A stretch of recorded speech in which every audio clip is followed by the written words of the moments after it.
Picture this: you wake up one morning, open your wardrobe, and find that your favorite sweater is gone.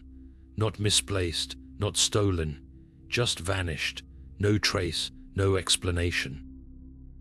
Now imagine this happening not just to you, but to an entire town, where clothes disappear without warning, leaving behind only whispers of something far more sinister.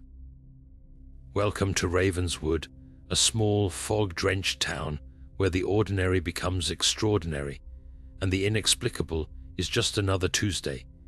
Here, in the shadow of ancient trees and crumbling buildings, Detective Eleanor Blake arrives, a woman whose sharp mind and unshakable intuition have made her the last hope for those plagued by the unexplainable. But even she may not be prepared for what lurks within the whispering walls of Ravenswood's most infamous wardrobe. Stay with us, because by the end of this tale, you'll never look at your closet the same way again. Now turning to the first disappearance, the mystery begins with a child's favorite sweater vanishing overnight. It was a simple, well-loved piece of clothing, one that had been tucked safely into the wardrobe the night before. But by morning, it was gone, no sign of it anywhere in the house. The family searched every corner, every drawer, but the sweater had simply disappeared, as if it had never existed. At first, they brushed it off as a strange mishap, but unease began to creep in when no explanation could be found. The whispers started soon after. Neighbors spoke of a cursed wardrobe, one that seemed to have a mind of its own. The family had bought it just weeks earlier from Mrs. Hargrove, the eccentric owner of the local antique shop. She was known for her peculiar collection of items, each with its own story, but none as unsettling as this wardrobe. The townsfolk began to wonder if she had known more about its dark history than she let on. As the days passed, the family's unease grew into fear. The child, now without their favorite sweater, became restless, often waking in the night, claiming to hear faint whispers coming from the wardrobe. The parents tried to dismiss it as imagination, but the whispers seemed to grow louder, more insistent, and then the rumors spread, stories of other strange occurrences tied to the wardrobe, tales of restless spirits and curses that no one dared to speak of too loudly. Mrs. Hargrove, meanwhile, became the focus of suspicion. Her shop, filled with oddities and relics, seemed to hold secrets of its own.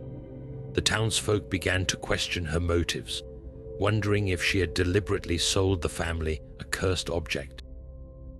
But as Detective Eleanor Blake would soon discover, the truth behind the wardrobe's whispers was far more chilling than anyone could have imagined.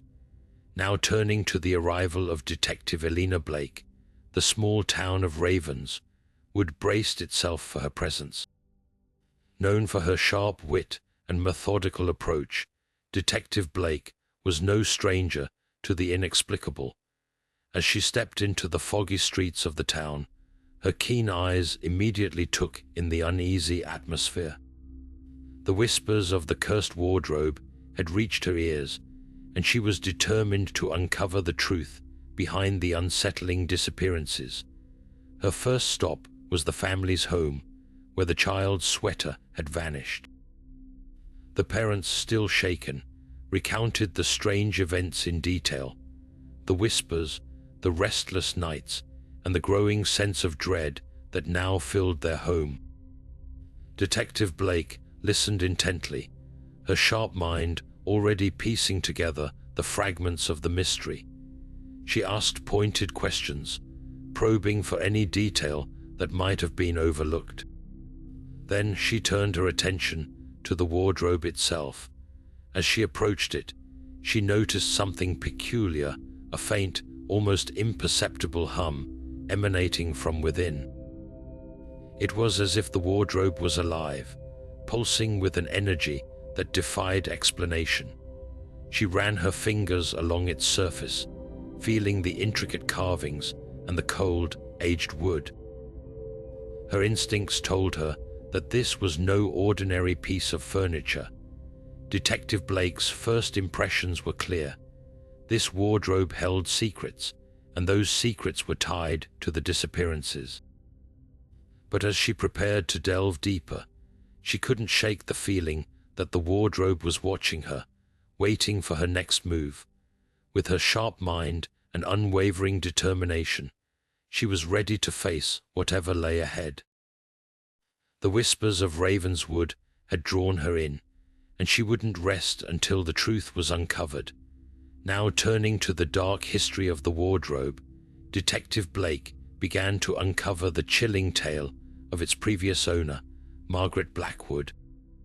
A reclusive heiress known for her eccentric ways, Margaret had lived in Ravenswood decades ago, shrouded in mystery and whispers of her strange habits. She was a woman of immense wealth, but her life was marked by isolation and an air of secrecy that kept the townsfolk at a distance. The wardrobe, it seemed, had been one of her most prized possessions. Crafted from rare, dark wood and adorned with intricate carvings, it was said to have been a gift from a distant land, imbued with an otherworldly energy. But Margaret's connection to the wardrobe went deeper than mere ownership. Rumors swirled that she had used it for more than storing clothes. Some claimed it was a portal, a gateway to realms beyond the living. Then, one fateful night, Margaret vanished without a trace. Her disappearance sent shockwaves through Ravenswood, and though the authorities searched tirelessly, no body was ever found. The only clue left behind was the wardrobe, standing eerily silent in her abandoned mansion. Over time, the townsfolk began to whisper that Margaret's spirit had never truly left. They spoke of restless nights, of faint cries echoing from the wardrobe, and of a vengeful presence that seemed to linger within its depths. Detective Blake listened to these tales with a mix of skepticism and curiosity.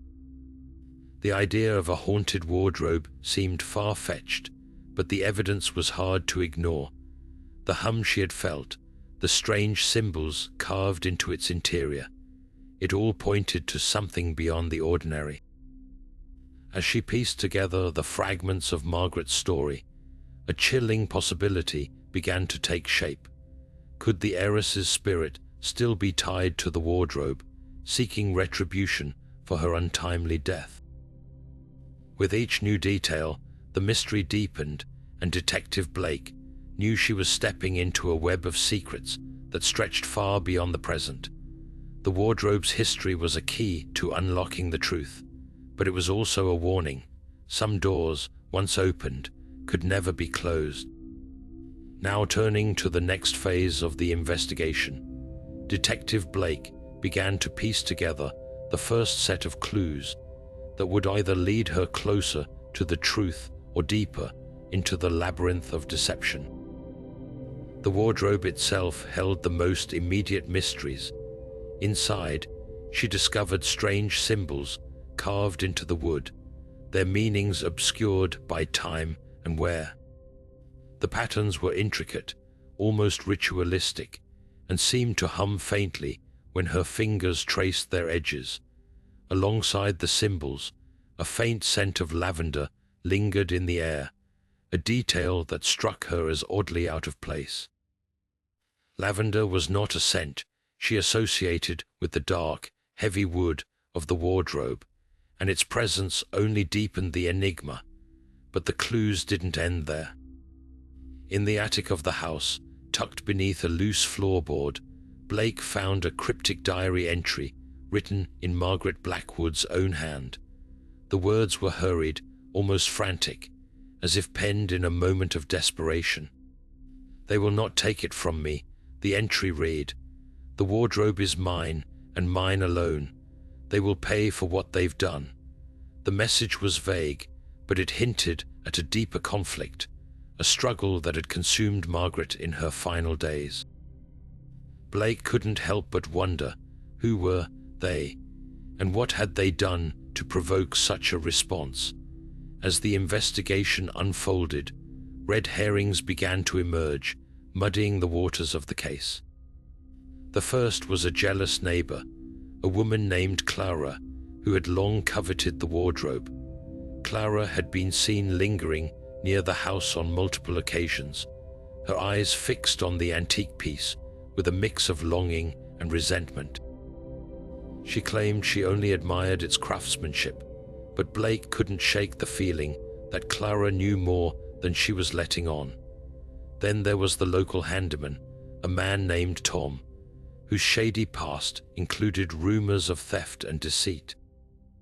Tom had been hired to repair the wardrobe years ago, and some whispered that he had tampered with it, perhaps even cursed it in some way. Each lead seemed to pull Blake in a different direction, and the line between truth and deception grew thinner with every step. The symbols, the scent, the diary, they all pointed to something larger, something darker. But the red herrings were a reminder that not everything was as it seemed. In a town like Ravenswood, where secrets were buried as deep as the roots of its ancient trees, Detective Blake knew she would have to tread carefully. The wardrobe's whispers were growing louder, and the truth, whatever it was, seemed just out of reach.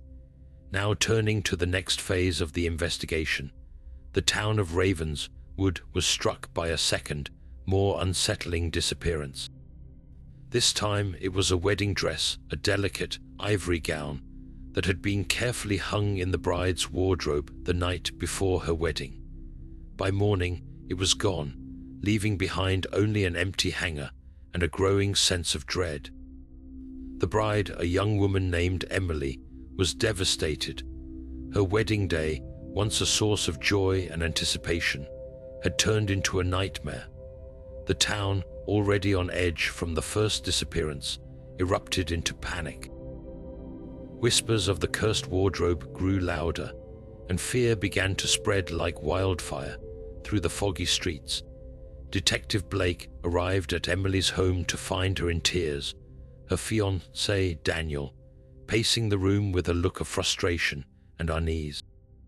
Blake's sharp eyes immediately took in the scene, the disheveled room, the tension between the couple, and the faint scent of lavender that seemed to linger in the air, just as it had in the first case.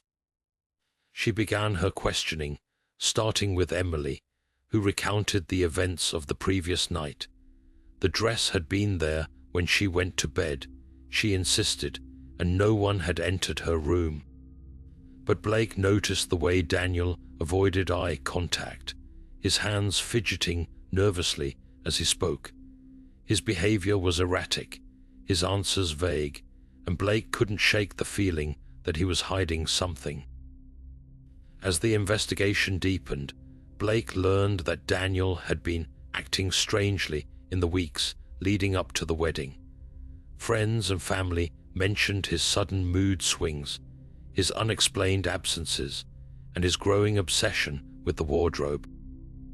Some even speculated that he had been the one to bring it into their home, though he denied it vehemently. Blake's suspicions grew as she uncovered more about Daniel's past, a history of financial troubles, a failed business, and rumors of debts he couldn't repay. Could he have orchestrated the disappearance of the dress to sabotage the wedding? Or was there something darker at play, something tied to the wardrobe's cursed history? The town's panic only intensified as the hours passed, and Blake found herself racing against time to uncover the truth. The whispers of the wardrobe seemed to grow louder, its presence looming over the investigation like a shadow. With each clue she uncovered, the line between reality and superstition blurred, and Blake knew that the key to solving the case lay somewhere in the tangled web of secrets surrounding the wardrobe. But as she turned her attention back to Daniel, she couldn't help but wonder, was he a victim of circumstance, Or was he the one pulling the strings? The second disappearance had only deepened the mystery, and Detective Blake was determined to find the answers, no matter where they led. Now turning to the next phase of the investigation, Detective Blake's sharp instincts led her back to the wardrobe itself. As she examined it more closely, her fingers traced the intricate carvings along its edges, searching for anything out of place. It was then that she noticed a slight irregularity in the wood, a tiny, almost imperceptible seam that didn't match the rest of the craftsmanship. With careful precision, she pressed against it, and to her surprise, a small compartment clicked open, revealing a hidden space within. Inside, she found two items that sent a chill down her spine: a lock of dark hair, tied with a faded ribbon, and a photograph of a woman whose piercing gaze seemed to follow her no matter where she stood. The woman in the photo was unmistakably Margaret Blackwood, the reclusive heiress whose disappearance had haunted Ravenswood for decades.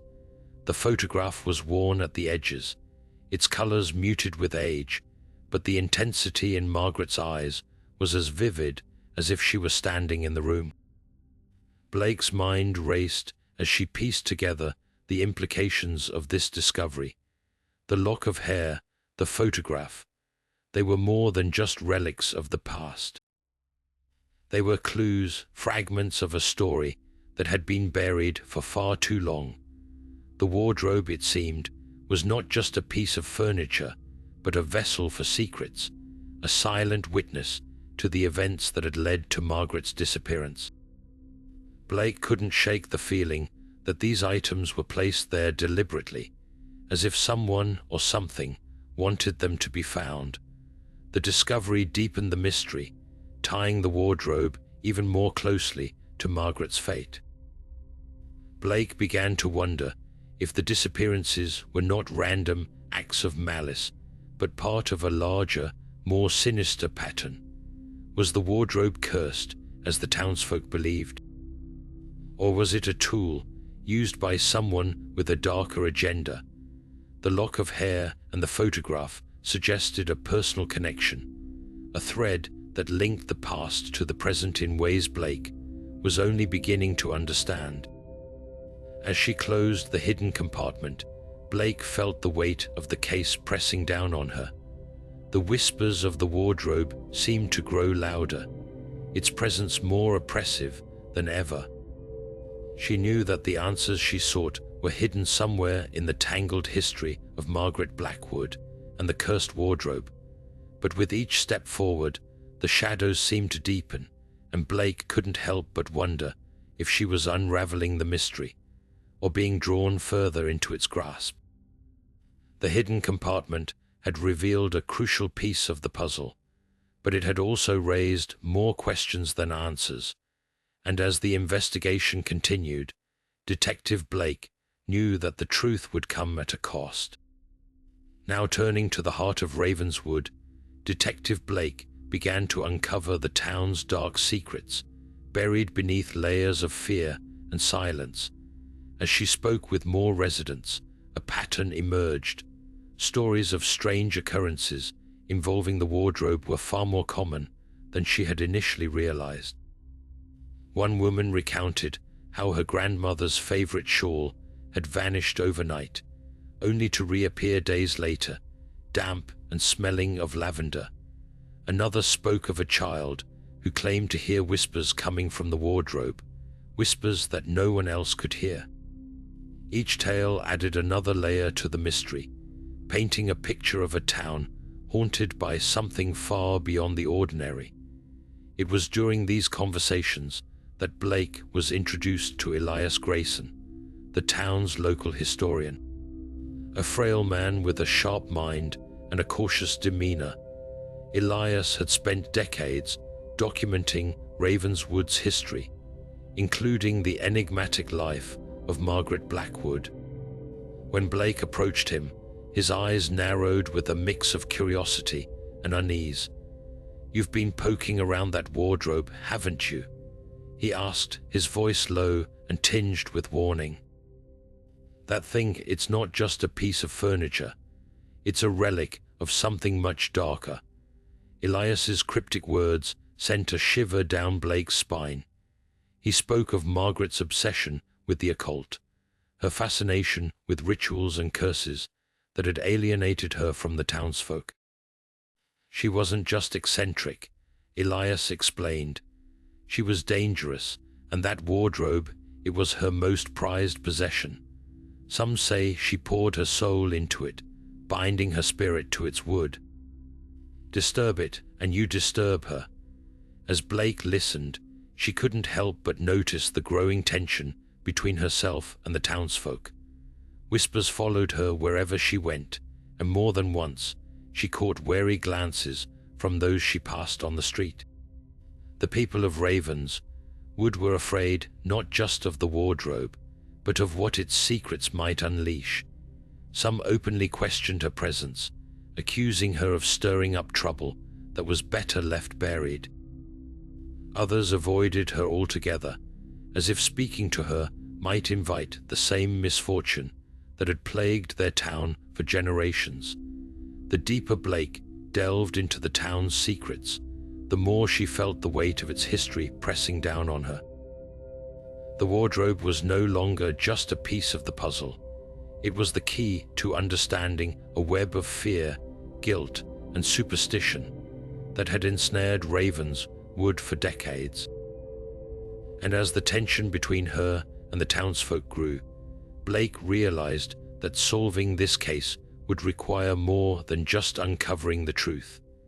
It would mean confronting the very heart of the town's darkness and the possibility that some secrets were never meant to be unearthed.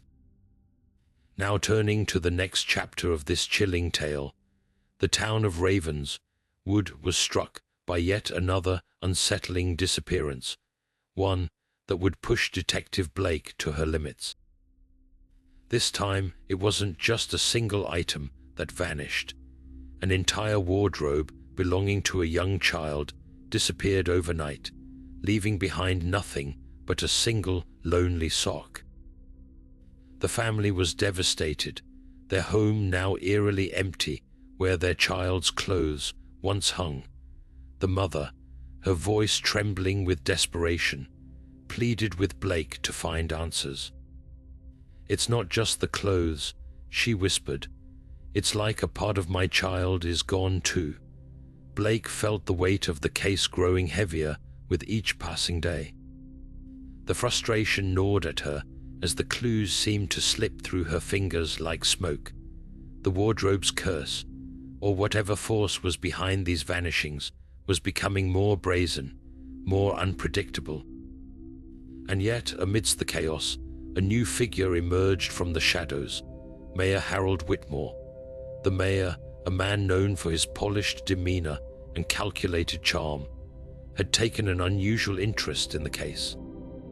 He began appearing at the scene of the disappearances, offering vague reassurances to the townsfolk while casting suspicious glances at the wardrobe.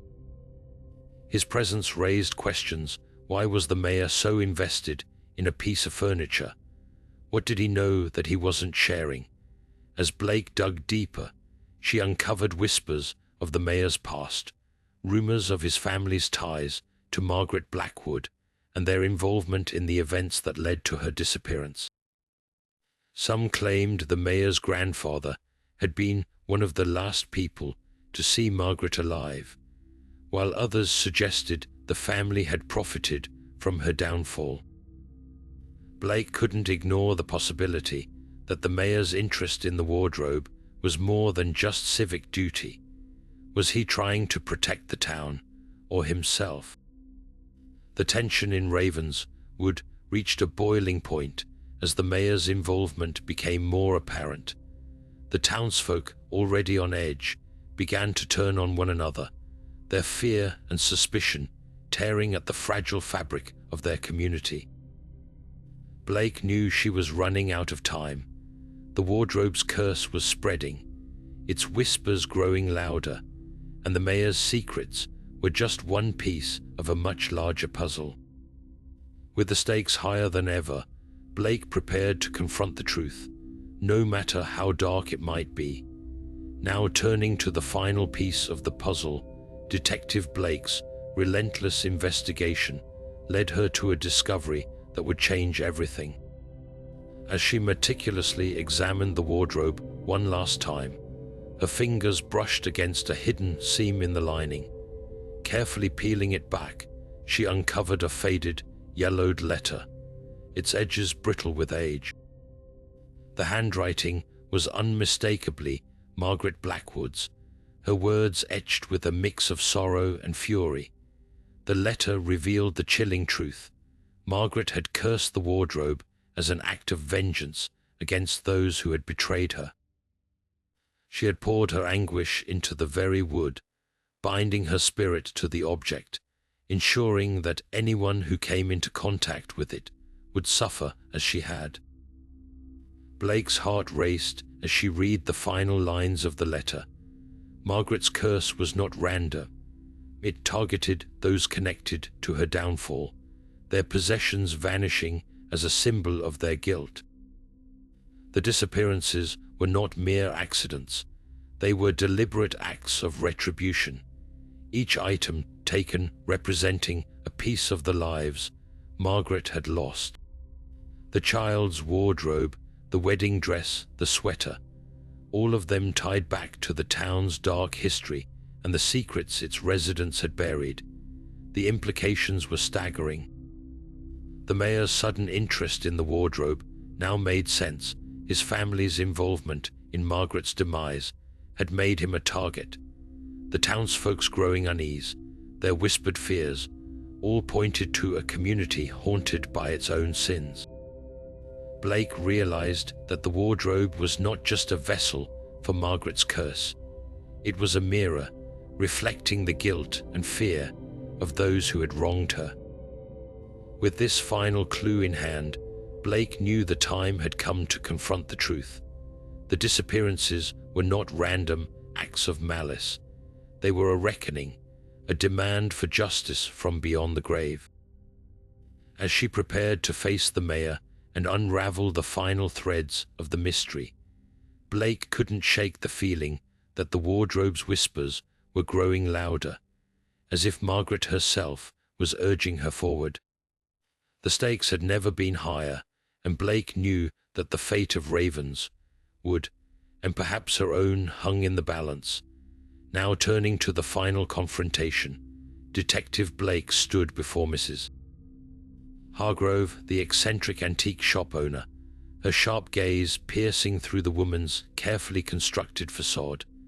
The air in the room was thick with tension, the faint hum of the wardrobe in the corner serving as a constant reminder of the curse that had gripped Ravenswood. Blake held up the faded letter, her voice steady but firm as she began to unravel the truth.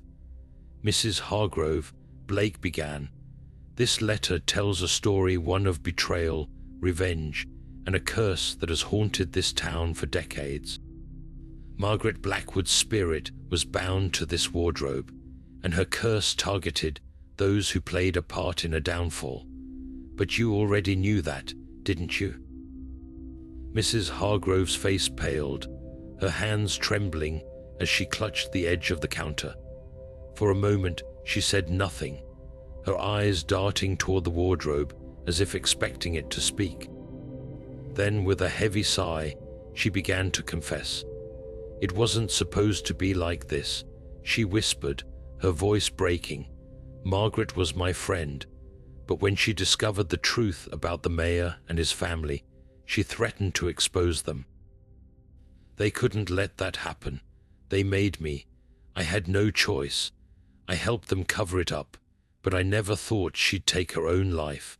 And then, when the wardrobe started acting strange, I knew it was her. I thought if I could make the disappearances seem random, no one would connect them to her. But the curse, it was too strong." Blake listened in silence, her expression unreadable. The pieces of the puzzle were falling into place, but the weight of Mrs. Hargrove's guilt was almost palpable. The wardrobe's hum grew louder, as if Margaret's spirit was demanding justice. "You orchestrated the disappearances to distract from the truth," Blake said, her voice low. "But you couldn't outrun the curse. Margaret's vengeance wasn't just about the wardrobe. It was about holding all of you accountable." Mrs. Hargrove sank to her knees, tears streaming down her face. "I just wanted it to stop," she sobbed. "I never meant for any of this to happen." Blake stepped forward, her resolve unwavering. "It's over now," she said. "The curse ends here." With that, Blake turned to the wardrobe, her hands steady as she began to dismantle it. Piece by piece, the cursed object was reduced to splinters, its hum fading into silence. As the last board fell, a strange stillness settled over the room, as if the weight of decades had finally been lifted. The curse was broken, but the scars it left behind would linger. Blake knew that Ravenswood would never be the same, but for the first time in years, the town could begin to heal. As she walked out into the cold night air, she couldn't shake the feeling that the whispers of the wardrobe might not be entirely silenced. Somewhere in the shadows, Margaret's presence still lingered, a reminder that some secrets are never truly buried.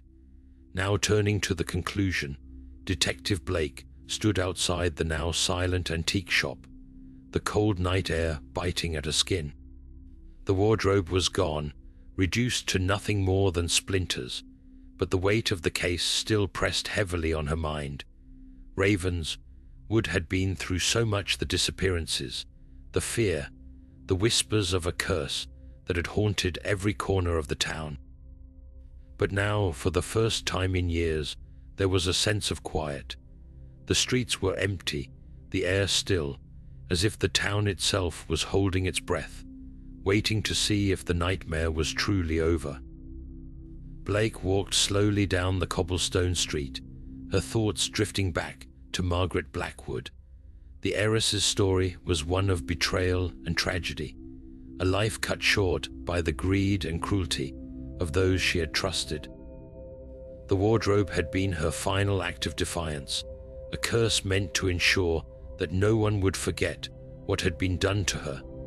And yet, as Blake looked up at the darkened windows of the town's homes, she couldn't shake the feeling that Margaret's presence still lingered. The whispers might have stopped, but the memory of her pain remained, etched into the very fabric of Ravenswood. The townsfolk began to emerge from their homes, their faces a mix of relief and unease. The disappearances had stopped, but the scars left behind would take time to heal. Children clung to their parents, their eyes wide with a mixture of fear and hope. The mayor, once a figure of authority, now looked diminished, his guilt written plainly on his face. Blake knew that the town would never be the same, but perhaps in time they could find a way to move forward. As she reached the edge of town, Blake paused, her gaze lingering on the horizon. The case was closed, the curse broken, but something about it still didn't sit right with her. The wardrobe was gone, but the whispers, they had been too real, too persistent, to simply vanish. She couldn't help but wonder if Margaret's spirit had truly found peace, or if she was still out there, watching, waiting, her presence a reminder that some secrets are never truly buried. With a final glance back at Ravenswood, Blake turned and walked away, her footsteps echoing in the stillness. The town would recover, but the memory of the whispering wardrobe would linger, a chilling reminder of the darkness that had once gripped them all. And as the night deepened, the faintest of whispers seemed to drift on the wind, a haunting echo of a curse that might never truly be silenced. If you enjoyed this tale of mystery and the supernatural, don't forget to like, subscribe, and hit the notification bell for more chilling stories. Until next time, stay curious and maybe keep an eye on your wardrobe. You never know what secrets it might be hiding.